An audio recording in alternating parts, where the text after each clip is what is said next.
말씀 우리 새롭게 우리 이 대하기까지 시편 말씀을 우리가 함께 읽도록 합니다. 예, 우리 오늘 우리가 함께 읽고 묵상할 시편의 말씀은 다윗의 시고요. 시편에서 제일 중요한 게 여러분 두 가지가 있는데 첫 번째는 이 표제입니다. 그래서 이 표제어라고 있는 이 처음에 이 파란색으로 쓰여 있는 것, 이것을 통해서 이 시가 언제 혹은 어떤 방식으로 쓰여졌거나 아니면 사용되었는가를 알 수 있습니다. 그런데 오늘 이 시편의 이 표제어는 첫 번째로 보니까 다윗의 시라는 것이 분명히 나타나 있고, 다윗이 유다 광야에 있을 때 쓴 시다, 부른 시다, 이렇게 나타나 있습니다. 그리고 시편의 두 번째로 중요한 것은 뭐냐면 이 글의 종류입니다. 시편이 똑같은 찬양이지만 이 찬양의 종류가 있습니다. 한번 우리가 부르는 찬양을 한번 생각을 잘 해보세요. 찬송가도 보면은 이 1장부터 600장까지 있으면 그 종류가 있지 않습니까? 임내송도 있고, 아니면 하나님을 찬양하는 경배와 찬양 이런 게 있고, 우리 삶 속에서 어떤 고백적인 찬양이 있고, 아니면은 삶 속에서 하나님 앞에 기도하고 회개하는 찬양, 이런 종류가 있는 것처럼 시편에도 그런 주제를 가진 이 종류가 나타나는데요.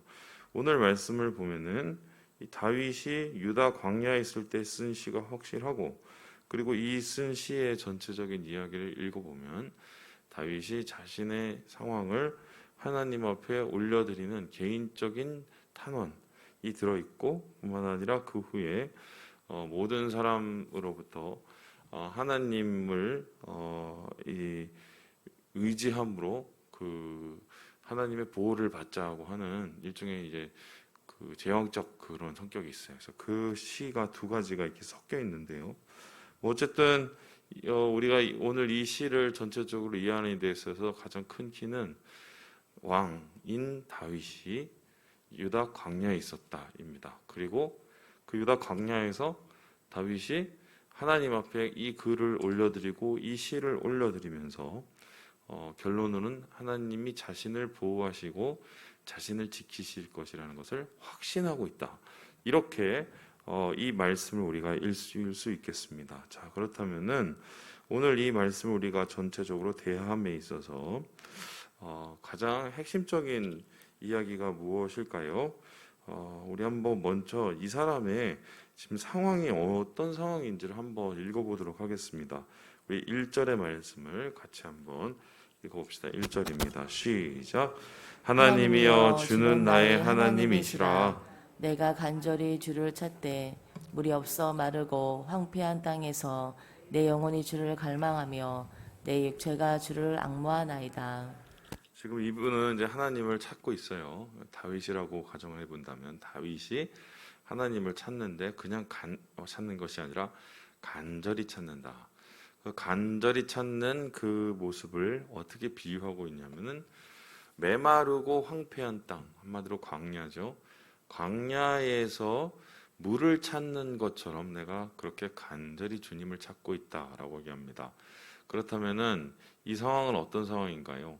지금 이 다윗이 광야, 메마르고 황폐한 땅에 머물길 수밖에 없는 그의 삶이 굉장히 황폐하고 피폐해져 있다는 것입니다. 그러면은 다윗의 삶이 황폐하고 피폐해졌을 때는 언제였을까? 우리가 한번 추측해 볼 수 있겠죠. 공간적으로 한번 생각을 해본다면은 다윗이 광야에 머물렀던 때는 딱 두 가지의 경우였습니다. 첫 번째는 이 안 좋은 상황에서 머문 거는요. 다윗이 사울 왕으로부터 계속 쫓겼던 이 도망자의 시기, 그때 광야에 머물게 되죠. 뿐만 아니라 다윗이 힘든 상황에서 광야에 머물렀던 시기는 여러분이 아는 것처럼 두 번째로는 자기 아들 압살롬의 반역으로 어쩔 수 없이 왕궁에서 나와서 광야로 돌아갔을 때입니다. 그것도 죽음의 위협을 받고 목숨의 위협을 받고 광야로 떠난 이때가 이제 광야에서 물이 없고 마르고 황폐한 땅에서 거하게 될 때인데요. 둘 사이의 공통점이 무엇입니까? 가까운 사람으로부터 배신을 당한 거고요. 그렇죠? 그리고 그래서 그를 도울 리가 아무도 없었다는 것입니다.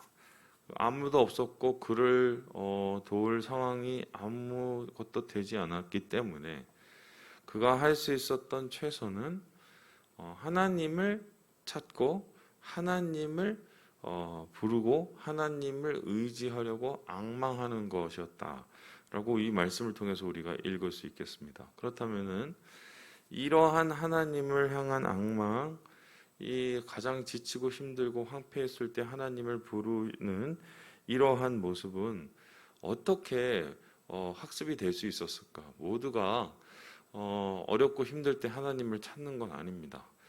여러분 아시는 것처럼 어렵고 힘들 때 포기하는 사람도 많고요. 아니면 더 독해지는 사람도 많습니다. 그런데 다윗은 그러지 않고 하나님을 찾았단 말이죠. 그렇다면 이 사람의 시간적으로 다른 시간의 광야를 우리가 상상해 볼 수 있겠죠. 그 광야는 어떤 광야일까요? 바로 자기가 태어나서 양을 치면서 가족에서 어떻게 보면 좀 소외되어 광야에 머물면서 양떼를 끌고 다녔던 그때의 기억이 아마 이 도움이 됐을 거라고 우리가 상상해 볼 수 있겠죠. 왜냐하면은 아무도 없었고 돌 사람도 없었고 오히려 자기가 맹수에 맞서서 양을 지켜야 되는 상황인데 그 상황 속에서 그때 하나님과 가까이 찾고 하나님을 가까이 부르던 그 시절에 분명한 기억들이 있었을 거예요. 그래서 광야라는 곳은 이 다윗에게 어떤 의미였겠습니까? 내가 하나님을 가장 친근하고 개인적으로 만난 곳이 된 것이고요. 그리고 내가 가장 힘들고 괴로울 때 다시 그곳에서 하나님의 도움을 받은 곳이 되는 거죠. 그렇다면은 우리에게 있어서 광야라는 것은 어떤 의미일까요? 내가 하나님 처음 만난 곳일 수도 있고 또한 내가 가장 힘들고 어려웠을 때 주님을 가장 가까이 경험했던 곳일 수 있습니다. 그래서 우리는 이러한 이 광야에 있는 이 다윗의 모습을 우리가 처음 바라보면서 느끼는 것은 무엇일까요? 꼭 상황이 우리의 모든 육적 상태가 영적 상태를 규정해 주는 건 아니에요. 이게 무슨 소리냐? 육적으로 좋다고 아니면 상황적으로 좋다고 현실적으로 좋다고 우리의 영혼이 좋은 건 아닙니다. 우리의 영적 상태가 좋은 것은 오히려 반대일 수도 있다는 거예요. 힘들고 어렵고 몰리고 괴롭고 마르고 황폐한 삶의 모습이 이어지지만 오히려 그것이 영적으로 우리를 더 주님과 가깝게 하는 것이 될 수도 있다. 그렇죠? 그래서 중요한 것은 우리의 모든 상황을 우리가 이해를 할 때 왜 하나님이 여기에 우리를 이렇게 버려두셨는가? 왜 하나님이 우리를 왜 이렇게 힘들게 만드는가? 이렇게 생각하는 것보다 이것을 좀 발상을 전환해서 생각을 해보는 거죠. 하나님이 지금 이곳에서 나를 만나시기 원하는구나. 가까이 하시기 원하는구나. 우리가 이런 시각을 가지고 오늘의 상황을 바라본다면 집에서 혹은 우리가 여러 가지 스트레스를 받으면서 우리가 있는 그곳이 어떻게 보면 한탄하고 힘들고 괴롭고 답답하고 깝깝한 곳이 될 수도 있겠지만 하나님을 마르고 황폐한 곳에서 다윗이 만났듯이 우리도 주님과 함께 있는 그 곳이 주님을 친근히 만나는 곳이 될 수 있겠다.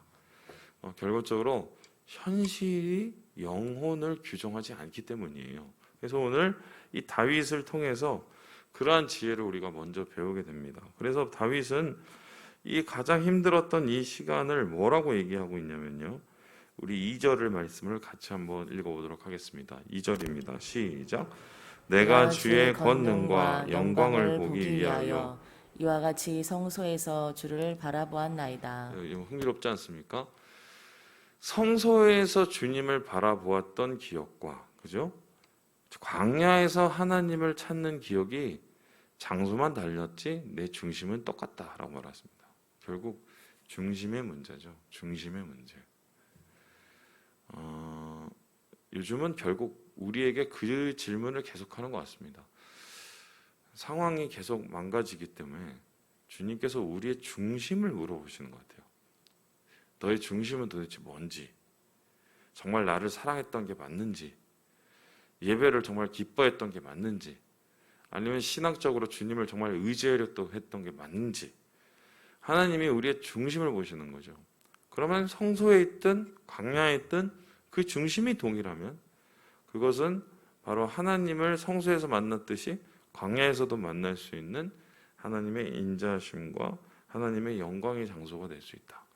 오늘 이 다윗의 고백을 통해서 우리가 다시 한번 기억을 할 수 있겠습니다. 이 두 번째로 오늘 말씀을 보니까요, 다시 좀 이 시의 자리를 좀 옮기기 시작을 해요. 광야에서 지금 하나님을 찾고는 있는데 그 광야에서 찾는 그 시간, 장소를 넘어서 시간에 대한 얘기를 좀 하고 있거든요. 예, 우리 함께 6절의 말씀을 같이 한번 읽어보도록 하겠습니다. 6절입니다. 시작. 내가 나의 침상에서 주를 기억하며 새벽에 주의 말씀을 작은 소리로 읊조릴 때에 하오리니. 지금 광야에 머물러요. 그리고 그곳을 성소로 만듭니다. 왜냐하면 그의 중심이 하나님을 향해서 갈망했기 때문입니다. 그리고 더불어서 하나님의 인자하심을 맛보고 영혼의 만족함을 느끼는 그 찬송함이 어디에까지 흘러 넘치게 되냐면 새벽, 그리고 그의 침상, 꼭 밤이 됩니다. 어둠의 시간, 빛이 끝나고 빛이 다시 시작되는 그 어둠의 시간 속에서 그가 그 어둠의 시간을 어떻게 과연 버티느냐, 이 얘기를 우리에게 하고 있습니다. 광야도 힘든데 그 광야 속에서 가장 괴로운 시간은 어둠의 시간, 아무도 없는 시간, 아무것도 잡힐 수 없는 시간, 아무것도 보이지 않는 시간일 거예요. 그런데 그 속에서 지금 다윗은 그 가장 외롭고 힘든 시간을 은혜로운 방법으로 이겨내고 있는데요. 그 은혜로운 방법이 무엇이냐? 오늘 이렇게 얘기하고 있습니다. 우리 5절의 말씀을 같이 한번 읽어보도록 하겠습니다. 5절의 말씀입니다. 시작. 골수와 기름진 것을 먹음과 같이 나의 영혼이 만족할 것이라. 나의 입이 기쁜 입술로 주를 찬송하되. 기쁜 입술로 뭘 한다고 그러죠? 찬송을 한다. 찬송을 하면서 밤에 찬송을 하면서 어둠 속에서 찬송을 하면서 버틴다. 보통 우리가 생각하는 어둠이라는 것은 찬송을 하기가 참 힘든 시간이죠. 왜냐하면은 외롭고 힘들고 어려운 이런 모든 것들이 다 합쳐진 그런 개념이 어둠이고, 그런 개념이 우리를 힘들게 하는 그 밤인데, 그 속에서 그는 찬송을 하면서 이겨냅니다. 그럼 그 찬송은 어떤 찬송일까요?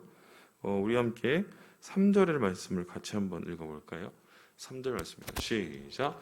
주의 인자하심이 생명보다 나음으로 내 입술이 주를 찬양할 것이라.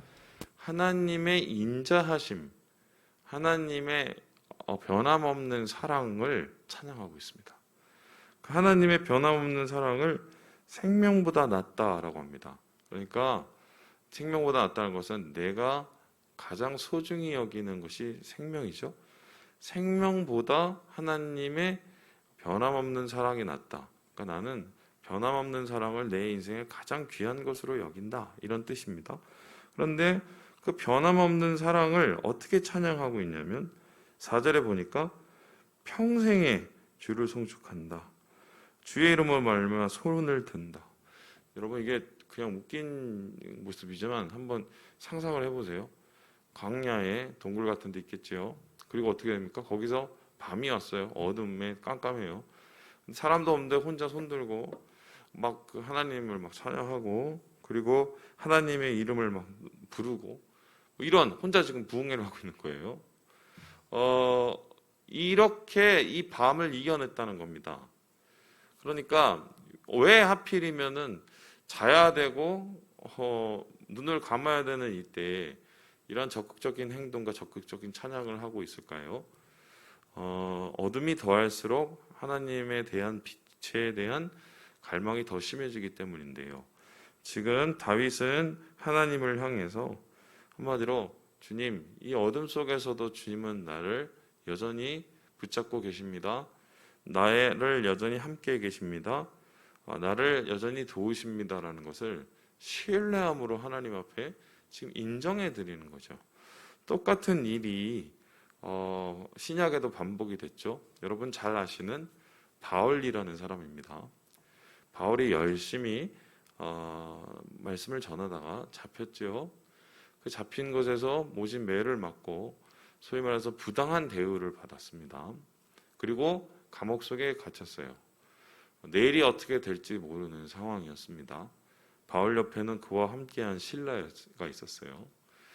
자기도 힘든데 자기와 함께한 실라가 같은 고통을 받는다면 이 책임자로서의 느꼈던 그 막막함과 또 미안함들이 더 대단했겠죠.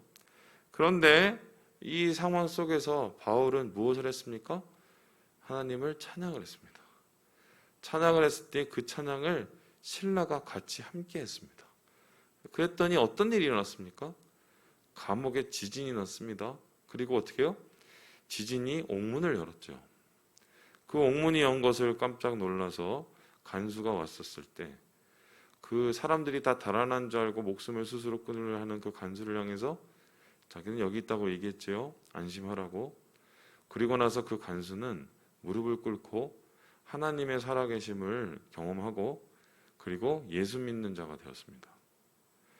감옥 속에서 그것도 가장 어두운 그 시간 속에서 주님을 찾았더니 주님께 찬양을 했더니 찬양이 옥문을 열 뿐만 아니라 강팍한 사람의 마음을 엽니다. 저는 예전에 찬양 사역자로 일을 했어요. 사역을 했는데 짜릿함들을 아직도 잊지를 못합니다. 뭐가 짜릿했냐면 막 수많은 사람들 앞에서 찬양 인도도 해보고요. 그리고 저희 옛날에는 모교에서도 제가 찬양을 계속 인도하고 심지어는 이제 캠퍼스에서 선교회 사람들과 함께 이렇게 찬양을 했습니다. 몇 안 되는 그 공동체에서. 그런데 가장 이제 감동이 있을 때가 언제냐면 숫자의 문제가 아니에요. 찬양을 하는데 이 얼굴의 변화들이 보일 때 분명히 찬양을 시작할 때는 막 인상 죽상 쓰고 막 어둡고 괴롭고 이런 얼굴로 앉아 계셨던 분들이 찬양을 하면서 그 얼굴이 밝아지고 그 얼굴에서 나중에 눈물이 나고 광채가 나고 막 이런 변화들을 이렇게 보게 되거든요. 지금 제가 가장 안타까운 게 그거예요. 우리 교회가 그 찬양하는 것을 정말 많이 잊어버렸기 때문인데요. 물론 코로나 때문에 마음껏 찬양하지 못하게 된 게 가장 크겠지만 여러분 말씀도 되게 중요하지만 찬양도 굉장히 중요합니다. 왜냐하면 말씀은 하나님으로부터 듣는 위로부터 내려오는 은혜라면은 찬양은 내가 하나님 앞에 올려드리는 경배이기 때문에 그래요. 그래서 찬양은 내가 진짜 예배자가 되어서 하나님 앞에 이 능동적으로 서서 진짜 경배를 하는 예배의 가장 진수라고 저는 생각을 하거든요. 근데 우리나라의 예배는 말씀 위주로 이렇게 되어 있어서 말씀을 들어야 예배를 드렸다고 생각을 하죠. 그게 뭐 나쁜 건 아닌데 말씀만 남는 예배는 문제예요. 그런데 그 예배 가운데 내가 하나님을 정말 기쁨으로 찾고 높이고 찬양하고 이 찬양을 통해서 주님을 만나고 사실 이 감격이 주는 감동은 말씀을 통해서 얻는 감동하고는 또 완전히 다르거든요. 지금 우리가 이걸 너무 많이 잃어버렸어요. 네. 뭐 마음 놓고 찬양을 못하게 만드니까요. 예. 이놈의 코로나가 가장 문제가 기도도 못하게 하죠. 찬양도 못하게 하죠. 그럼 뭐 집에서 듣고만 앉아 있었다는 소린데, 예, 듣는 것으로 만족할 수 없어요. 우리 영혼은 하나님께 표현을 해야죠. 그래서 오늘 저는 그 얘기를 하고 싶은데, 다윗은 어둠 속에서 광야에서 찬양으로 이겨냈어요. 신실하신 하나님의 사랑을, 변함없는 사랑을 찬양함으로 이겨냈거든요. 고백함으로. 그죠? 주님께서 지금 우리에게 그것을 요구하신 것이 아닌가 모르겠어요. 제가 인내가 없어서 그런지 모르겠지만, 좀 시간이 지나서 좀 아니다 싶으면 저는 찬양을 할 생각이에요. 예. 왜냐하면 정부에서 우리 안전을 위해서 노력하는 건 맞죠. 우리의 육신의 건강을 지키기 위해서 정부에서 최대한 노력을 하는 건 맞습니다. 하지만 우리 영혼을 지켜주는 건 아니거든요. 정부에서. 그것에 분명한 한계점이 도달했었을 때 저는 좀 넘어서려울 것 같아요. 왜냐하면 영원히 주님 안에서 자유하고 찬양하는 것의 기쁨을 이거 빼앗는 것은 그건 예배 반쪽을 빼앗는 것과 같기 때문인데요. 뭐 그 얘기하고 마치도록 하죠. 여러분 제가 가끔씩 얘기하시는 건데, 얘기 드리는 건데, 지금 뭐 아프가니스탄 지금 난리죠. 막 이제 거기에 한 그 찬양 사역자가 이제 갔어요. 여러분 아시는 분인데, 기타 치시는 분. 거기 이제 찬양하러 이제 사역을 하러 가셨는데, 갑자기 무당한 군인이 그 차를 이제 정지를 시켰어요. 군인이 반군이었겠죠. 그리고 나서 사람을 다 끌어냈어요.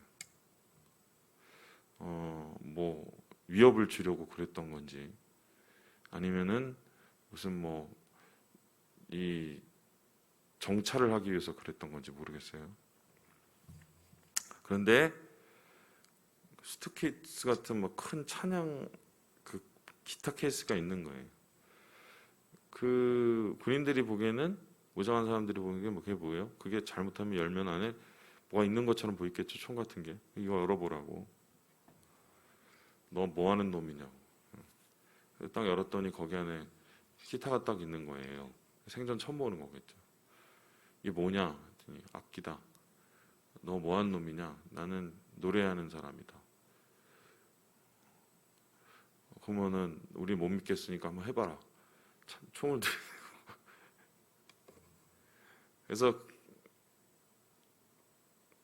기타를 들고 찬양을 했대요.